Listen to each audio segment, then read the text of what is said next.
Muy buenas, estimados seguidores. ¿Qué tal? ¿Todo bien? De nuevo con el pana Emilio Costa Ramos. Y hoy venimos a hablar de un tema jugoso y polémico, como es, lanzamos una pregunta y asimismo varias respuestas. ¿Hispanistas contra lo prehispánico? ¿Todo lo prehispánico es malo? ¿Hay que denostar todo aquello que sea prehispánico en el nuevo mundo americano? ¿Qué te parece, Emilio? Pues me parece una pregunta que en estos tiempos hay que replantearla, ¿no? Porque me parece que lo prehispánico tiene cosas muy buenas y positivas que inclusive la monarquía hispánica rescató muchas de ellas durante los 300 años que duró, pues, la administración española en el continente americano. Y bueno, antes que nada, muchas gracias por tu invitación, Antonio. Una vez más, un placer estar contigo en tu canal de YouTube y un saludo también a los seguidores de Venezuela Colonial que nos ven por esa plataforma, ¿no? Y bueno, hay muchas interrogantes y muchas preguntas que hay que hacernos sobre este tema que tiene muchas aristas y mucha información sobre qué analizar, ¿no? Es lo que pasa muchas veces, lo que hablamos a través de las redes sociales, pues hay mucha información, también mucha confusión y hay algunos que se dicen hispanistas, pero que más bien parece que lo que están desarrollando es una especie de nacionalismo español colonialista que le estaría dando la razón a los indigenistas cuando no es así. Además, muchas veces se basan en tópicos, ¿no? Por ejemplo, como si todo el continente americano hubiera sido uniforme. O sea, ¿qué tiene que ver, por ejemplo, el incanato con los sioux o los navajos? ¿O qué tiene que ver el imperio azteca con los chichas? O sea, que al final estamos tomando los mismos moldes del indigenismo, negro legendario e hispanófobo, y finalmente lo que tú dices, porque además los españoles heredamos esa mentalidad de Roma, de aprovechar lo preexistente. El imperio romano, que se extiende sobre 3 continentes, se extiende sobre Europa, el norte de África y Asia Menor, aprovechó muchas instituciones preexistentes. De hecho, se nutrió muchísimo de Grecia e incluso de Egipto para cimentar sus instituciones. Y nosotros pues somos herederos de ese mundo romano mediterráneo, y al fin y al cabo pues, se proyecta en América. Por ejemplo, el mismo Inca Garcilaso, en sus comentarios reales, habla del montón de cosas útiles y provechosas que tenía el imperio de los incas. Muchas veces con contradicciones, porque sí es verdad que el Inca Garcilaso por un lado los ensalza, por otro lado no tanto, pero para entendernos, ¿no? Otro gran cronista del Perú, como fue Pedro Cieza de León, pues se queda impresionado de las maravillas que ve en cuanto a la organización, ¿no? Los incas además en ese sentido tienen una cosa en común con Roma, sabes que los romanos fueron los grandes ingenieros del Mediterráneo, Uh su -huh. obsesión, por así decirlo, era unir el imperio a través de calzadas, que todavía en España y en todo el mundo que fue heredero de Roma se conservan. Pues yo que he estado en Perú he tenido la oportunidad de ver los caminos incas que los españoles reutilizaron, que son una obra maravillosa, además de unir esa geografía tan compleja. Y claro, muchas veces se caen los tópicos, porque tú ves esos grandes caminos que hicieron los incas y dices, no, pero es que no conocen la rueda. Bueno, pero en primer lugar hay que analizar el contexto. La geografía de los Andes, que tú estás a 4 o 5 mil metros con terrenos escarpados, no tenían los animales de tracción que sí había en Europa o en el norte de África o en Asia, como puede ser el caballo, el toro. Pues ellos, con los materiales que tenían, con la geografía y la fauna que tenían, pues hicieron unas cosas de provecho inmensísimas. La misma, la misma Mita, por ejemplo, el régimen de los campesinos indios, realmente fue una reutilización que hizo la monarquía hispánica de una institución incaica. Con esto que es lo que estoy diciendo, pues que no todo el imperio inca era rosa, pero tampoco es que fueran una tribu atrasada. O sea, esa mentalidad es falsa y los mismos españoles que llegaron a América no lo pensaron así. No, bueno, primero, antes que nada, hay que entender la hispanidad como una coiné, ¿no? Que esa palabra sé que te gusta mucho, Sí, que sí. es una unión de culturas y razas. Si no entendemos la hispanidad en ese sentido, pues estamos cayendo en un error. Y en aquella época la monarquía hispánica, pues estaba claro en este sentido, inclusive vemos en el Palacio Real de Madrid las estatuas de dos emperadores de los grandes imperios americanos, como los fueron Moctezuma y Atahualpa, que fueron los últimos emperadores de los incas y de los aztecas, ¿no? Y la realeza española, pues, lo tomó como que ellos eran la continuación de estos imperios en América. Como se lo tomaron como que fueron los herederos de Atahualpa y de Moctezuma, y por eso lo representaron en el Palacio Real de Madrid, ¿no? Están las estatuas hoy en día, las podemos ver y observar. Y es bueno lo que señalas en la mitad, ¿no? Que hay muchos tipos de políticas prehispánicas que siguieron utilizándose durante la época de los virreinatos. Es correcto que la mitad es prehispánica, se practicaba para el desarrollo de obras públicas, como la construcción de templos, acueductos, fortalezas, caminos, etc. El imperio incaico, como bien dice, la red de caminos es impresionante. Desde Lima llegaba hasta casi el norte de Argentina, pasando por una geografía montañosa como son los Andes, impresionante, ¿no? Y era de estricto cumplimiento en la época prehispánica para los varones y todos los pueblos, los cuales no era de la igual manera en que la aplicó el Imperio Español.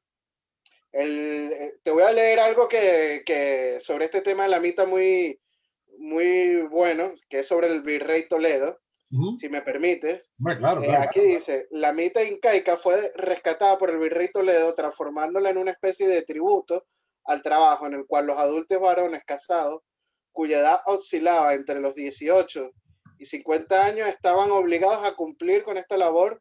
Los trabajadores eran principalmente destinados a las minas del Potosí. Para facilitar la implementación de la mitad, Toledo dispuso la creación de reducciones o pueblos de indios a cargo de un corregidor que se encargaba por designar a las personas que cumplirían con esta obligación. Toledo había establecido unos 16 distritos de Potosí al Cusco que proveyeran la séptima parte de hombres adultos en un año de servicio en las minas, sin trabajar más de una ocasión cada 6 años. Esto sumaba un total de 13.500 hombres, a su vez, que se dividían en 3 grupos de más de 4.000, que rotaban y tenían 3 semanas de trabajo y otras 3 semanas libres, lo que mantenía un abasto constante de fuerza de trabajo. También hay que decir que se le daba un salario que era controlado por las autoridades, deducían las jornadas a la cantidad de personas comprometidas que debían de pagar en concepto de tributos. Antiguamente, en la época preincaica, pues estos tributos pues eran de sangre, ¿no? Los sacrificios. Claro.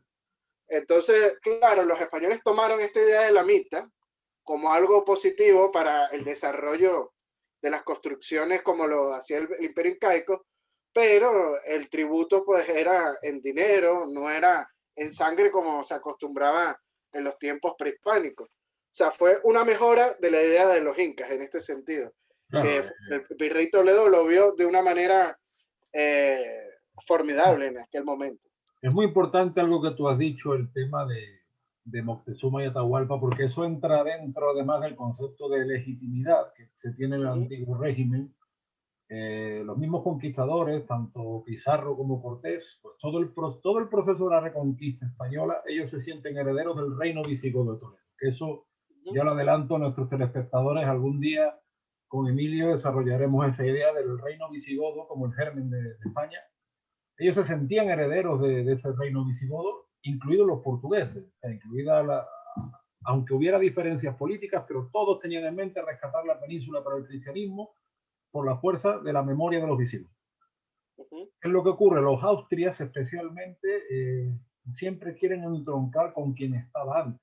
En el caso de la península, entre comillas, lo tienen relativamente fácil con los visigodos, o incluso John Juaristi, por ejemplo, siempre suele decir que en la época de los austrias ya empieza un poco el mito de los vascos como los pobladores antiguos de la península, como además eran muy fieles al rey, en contra de lo que los separatistas dicen, porque los vascongados fueron siempre los pretorianos, o se encontraron entre los pretorianos de los reyes, tanto trastámaras como austrias como borbones, y cuando se llega a América, los austrias buscan a sí mismos que esa población guarde parte de su referencia anterior, en el caso del Perú con los incas, en el caso de México, de la Nueva España, mejor dicho, con los aztecas. En Perú es muy famoso el cuadro de la efigie de los incas, de la escuela cusqueña, que hay varias reproducciones.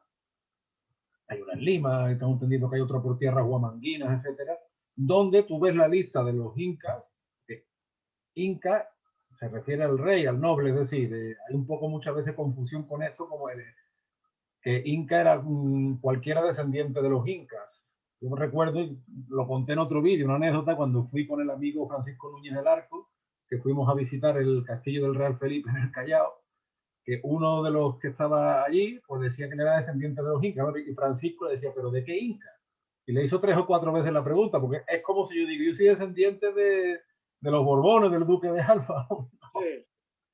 Claro, y tú ves ese cuadro donde están los incas hasta que ya entronca con la realeza española. Eso es muy característico de la Casa de Austria, ¿no?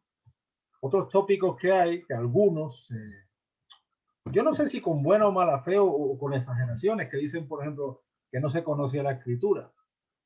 No se conocía la escritura tal y como la entendemos en el mundo occidental, pero por ejemplo sí tenían los quipus, que era un sistema binario que está todavía por investigar. No, y los códices de los aztecas también los tenían. Códices, exactamente, las ilustraciones que de hecho nos han aportado mucha información. El Popol Vuh se escribió con este tipo de imágenes. Claro, a tal punto, fíjate, a tal punto funcionaban, por ejemplo, los caminos incas, que el inca en Cusco pues tenía pescado fresco. O sea, date cuenta las distancias que hay, ¿no? Y toda la escuela de sabiduría que ellos forman con los amautas, los grandes maestros, porque era un concepto del saber hermético, como pasa en muchas culturas antiguas. No podemos juzgar desde un punto de vista de pedagogía progresista del siglo XXI, por así decirlo, a culturas antiguas que vienen además de raíces distintas. En cuanto a esto, tú sabes, yo sigo mucho la página del Capitán Perú, al cual le mandamos un saludo desde aquí porque está aportando muchísimo.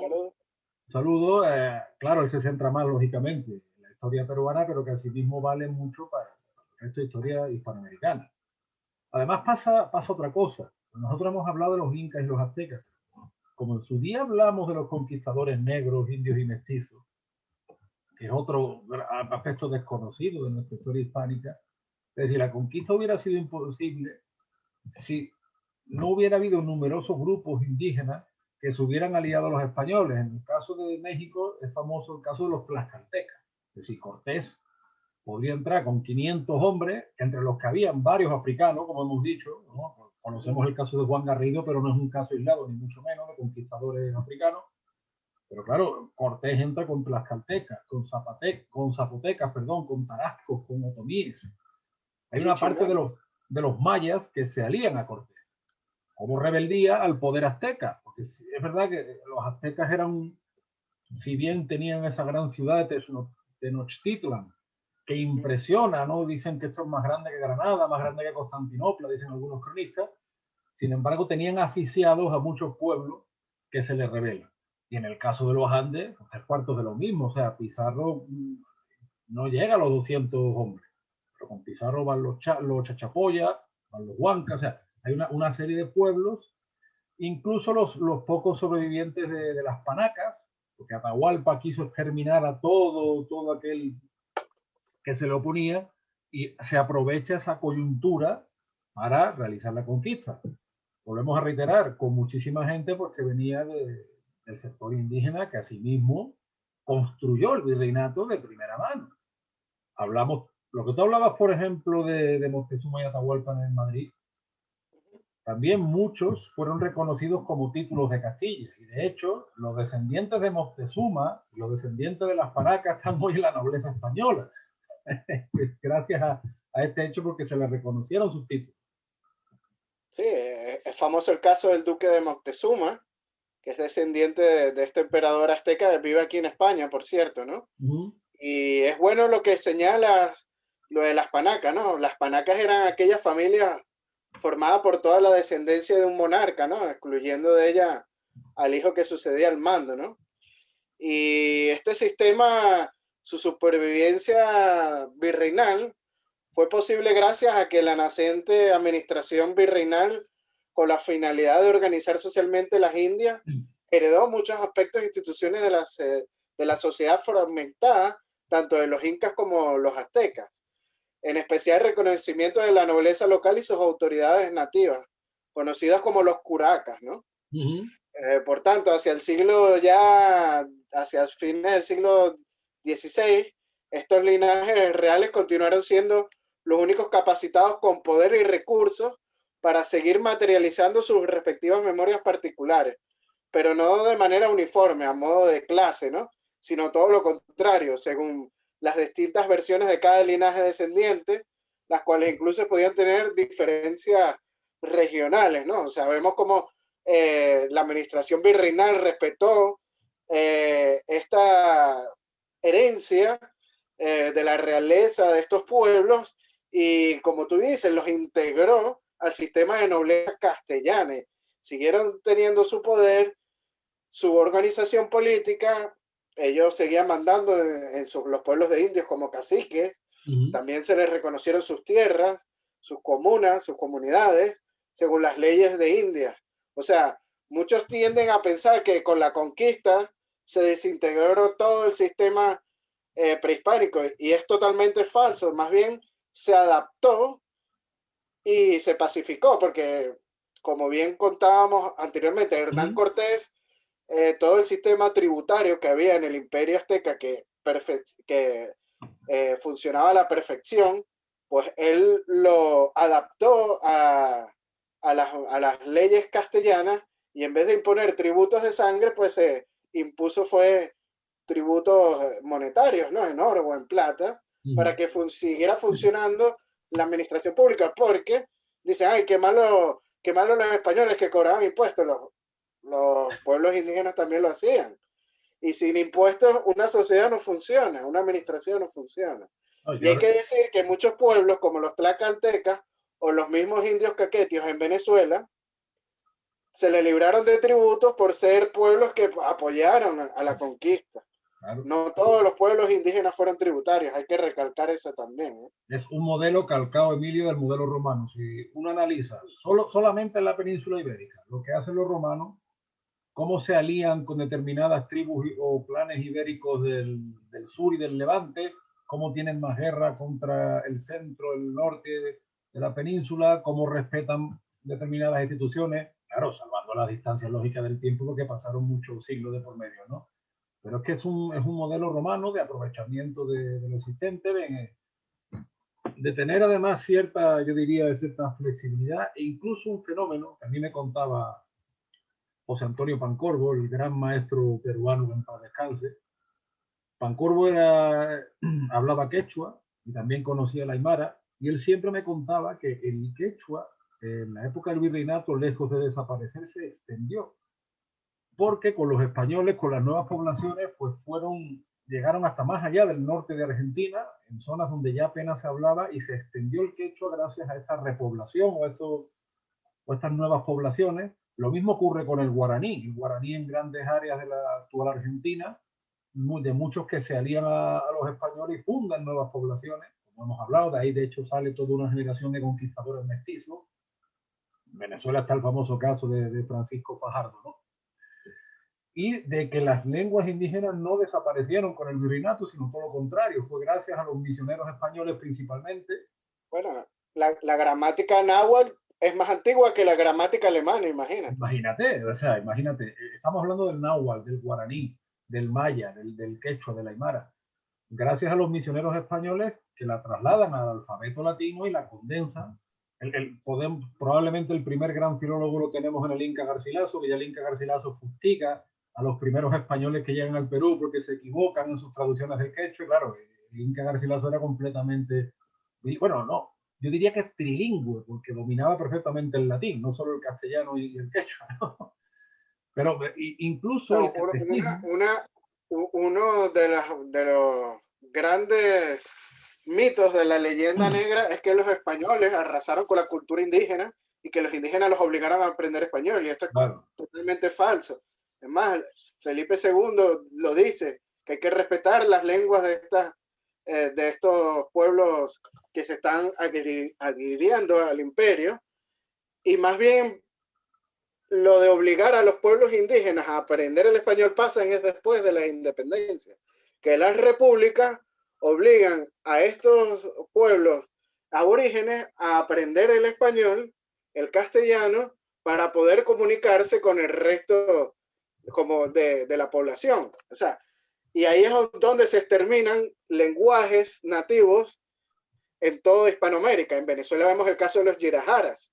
Los yirajaras a finales del siglo XIX todavía tenían su lengua y ya a principios del siglo XX desapareció. ¿Por qué? Porque los gobiernos republicanos en Venezuela los obligaron a hablar el español y también les quitaron sus tierras y es por eso que desapareció este pueblo en Venezuela. Es que claro, ten en cuenta, fíjate, hasta el mismo ejército realista peruano, muchos soldados tenían que llevar intérpretes porque no dominaban bien las órdenes que le pudieran dar. O sea, y a lo que tú dices es muy interesante porque además, ¿qué es lo que ocurre? Cuando llega el proceso revolucionario rupturista y llegan los nuevos estados, pues no entendieron bien que eran pueblos que se gobernaban por un sistema comunitario ancestral que se había intentado, que se había adherido, como tú bien dices, a un sistema monárquico que trascendía los continentes. Entonces, de un día para otro, se pretende articular un sistema,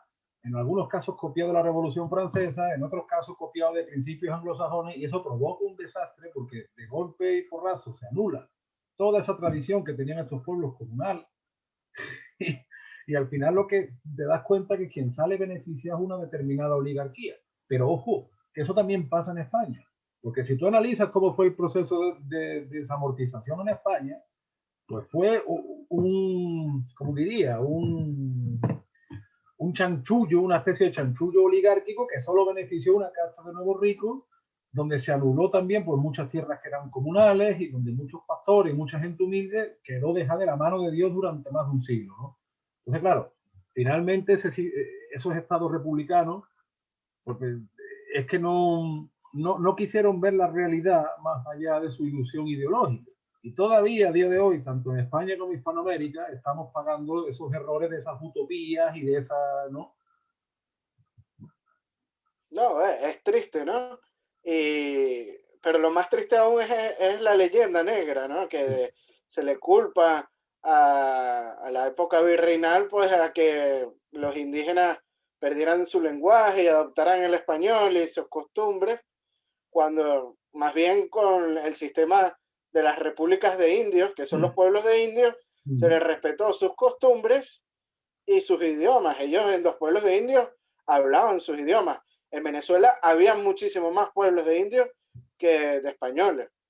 Y ojo, que muchos dicen, critican a los pueblos de indios porque es una especie, no sé, de campo de concentración, algo así nazi, pero no es así, porque los indígenas tenían la libertad de vivir también en los pueblos de españoles, ¿eh? Lo que pasa es que ellos se sentían más arropados y protegidos en sus comunidades, y es obvio. ¿Por qué? Porque ahí mantenían sus costumbres y su lenguaje. Entonces, claro, el proceso de evangelización, ellos se cristianizaron, y entonces muchos también dicen, no, que los obligaron a ser cristianos y católicos. Pues fíjate, hay crónicas en México que dicen que cuando se fundó la Ciudad de México llegaban miles y miles de indios a ser bautizados por su propia voluntad. Que el indio Diego, que fue el que vio a la Virgen de Guadalupe, Juan Diego, pues empezó a regar la voz de que vio a esta señora y le dijo que se convirtieran.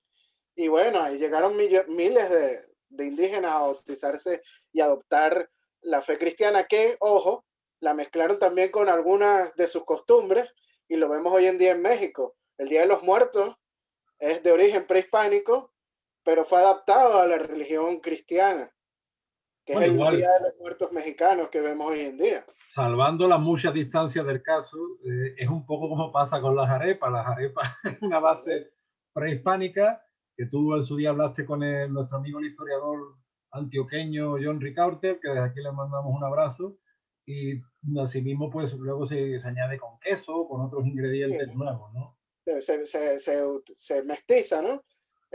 Igual no solo sucede con las arepas en Venezuela y en Colombia, también lo vemos con los tamales y los tacos en México, y otra serie de comidas que el pozole, por ejemplo, el pozole que es de origen prehispánico, en la época prehispánica se comía con carne humana. Imagínate. Entonces, bueno, claro, ya adaptado y mestizado eh, con las costumbres hispánicas, pues se le agregó carne de cerdo o carne vacuna, ¿no? No, y por ejemplo, el ceviche, el famoso ceviche, que Ujú. lleva una base de limón y cebolla, pero claro, también en Perú, por ejemplo, pues se le añade maíz, que es un elemento americano. Pero otra vez volvemos a lo mismo. Nuestros platos igual, la tortilla española lleva papa, el gazpacho lleva tomate. Un plato muy típico de aquí del sur, de Andalucía, pues es la carne con tomate. O sea, muchas cosas nuestras no se entienden sin esa interacción con América. Esto es importante porque el virreinato es una cosa que así como América llega la filosofía griega, el derecho romano, y llega un componente humano que es heredero de ese mundo mediterráneo y mundo atlántico, ¿no? La península pues estaba poblada por iberos, por celtas, luego llegaron también fenicios, griegos, llegan después los godos, llegan los moros, llegan los vikingos incluso por el norte, en fin. Todo ese mundo llega a América y asimismo todo ese mundo prehispánico en buena medida también llega a España, porque la España europea se hace heredera y deudora de esa, Se enriquece. se enriquece con esa constante interacción durante siglos. Y es verdad que con el continente hubo 3 siglos, pero con Cuba y Puerto Rico hubo un siglo más. Ujú. Entonces, finalmente somos todos herederos de ese mundo. O sea, por eso es tan importante el lema de Utraco Uno, ¿no? Exactamente. Y nos olvidamos de algo muy importante que es la arquitectura. Los imperios incas, aztecas y también los chipchas en Colombia, en la actual Colombia, pues tenían una arquitectura muy desarrollada.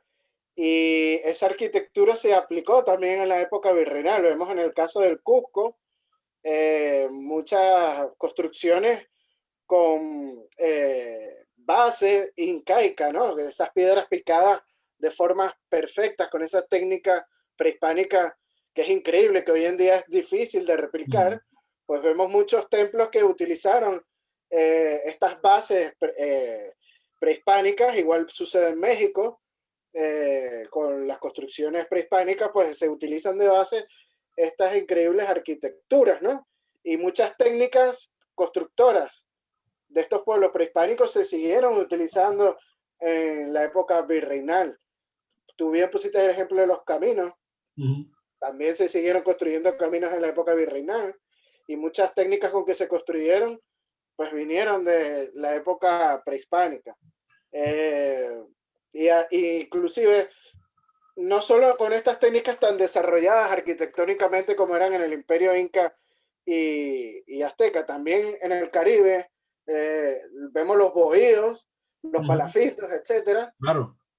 Los españoles adaptaron muchas de las construcciones coloniales, espero que no se molesten por utilizar esta palabra, en la arquitectura, pues muchos techos de las casas que construían, pues eran del estilo de los bohíos y de los Claro. palafitos, ¿no? Con recubiertas al modo indígena, con, un,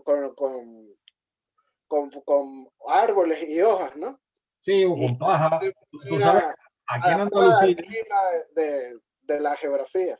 En Andalucía ha quedado la palabra bohío como sinónimo de choza, solo que alguna gente por evolución fonética le dice bujío. Esto es un bujío. Viene de la Sí, palabra bohío, que es una palabra típica del Caribe. Igual del que Caribe.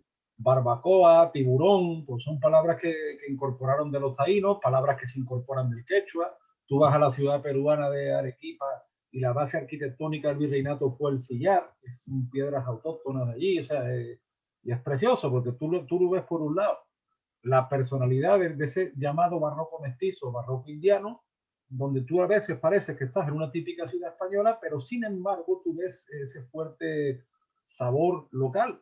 Y Igual la que pasa, influencia claro, aborigen. igual que pasa en las escuelas pictóricas, por ejemplo. Yo antes mencioné al peruano Pancorbo, que me regaló de boda un cuadro de escuela cusqueña precioso que lo guardo como un paño aquí en mi casa.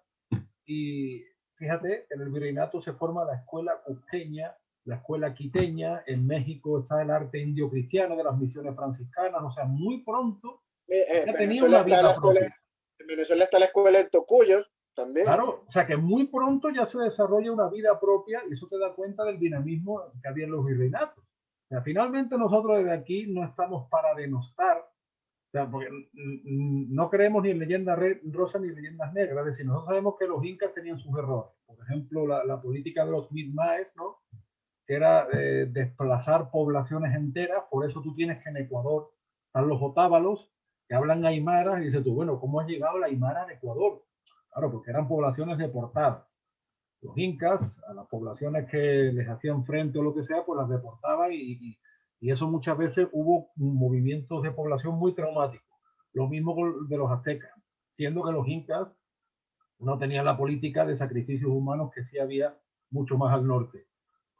Pero esto no quiere decir que todo fuera malo, o sea, porque los romanos tampoco interpretaron que todo lo que había en la península antes de su llegada era malo. Que nosotros no somos herederos de esa versión de decir vamos a borrar o vamos a hacer tabla rasa. Eso no está en nuestra cultura. Al contrario, nuestra cultura está, y eso lo dice también María Elvira Roca Barea, mucho más en una cultura de pacto, de pactismo y de integración. Sin embargo, la leyenda negra pues, nos ha impuesto de que nosotros somos cainitas, de que nosotros vamos a arrasar, de que no somos aptos para el comercio, para el trabajo, cuando es todo lo contrario. Y yo por eso otra vez pondero la página del Capitán Perú porque es muy, muy interesante. Y cuando ha surgido esta polémica de decir, no, es que en América antes de la llegada de los españoles lo que había era tribu, no, mire usted, eso puede ser una película del oeste. Pero nosotros tenemos que desterrar ya esa imagen, porque las tierras a donde llegaron los españoles eran muy distintas y muy complejas entre sí. Y basta ya de hacer imágenes simplistas, tanto de un lado como de otro. Integrémonos en ese universo del cual todos somos herederos. No, y así es, y muchos también dicen, no, que no conocían la rueda y tal, pero tenían conocimientos astronómicos, ¿no? Por ejemplo, por Sí, los ejemplo. mayas tenían eh, edificios para observar las estrellas, como, como diríamos hoy, ¿no? Observatorios astronómicos. Tenían también el conocimiento de calendario regidos por las fases de la luna y el sol, o sea, tenían conocimientos avanzados, o sea, no todo es negativo en estas culturas. Y hay que decir que con el encuentro de los dos mundos, de las dos culturas, se enriquecieron tanto los de un lado como los del otro. Así. Sacaron lo positivo de las culturas de cada quien y nos enriquecimos y nos convertimos en un gran imperio que durante más de 300 años fuimos la potencia del mundo.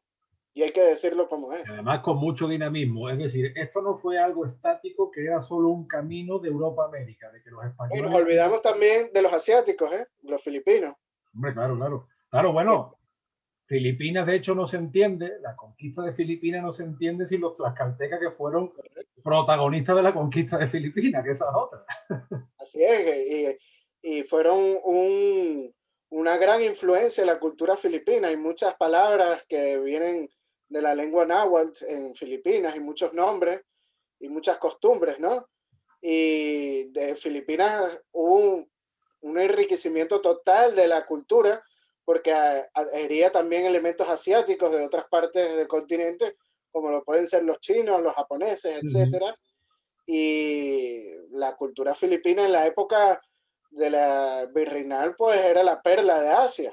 Claro, y lo que supone además para a un nivel de estudio económico, comercial, el galeón de Acapulco a Manila, cómo cambia eso a la gastronomía, la fuerza, tú que has estudiado más esos temas, la fuerza del patrón monetario, ¿no? Cómo los chinos muchas veces acudían al patrón monetario español en el sudeste asiático, imagínate, ¿no?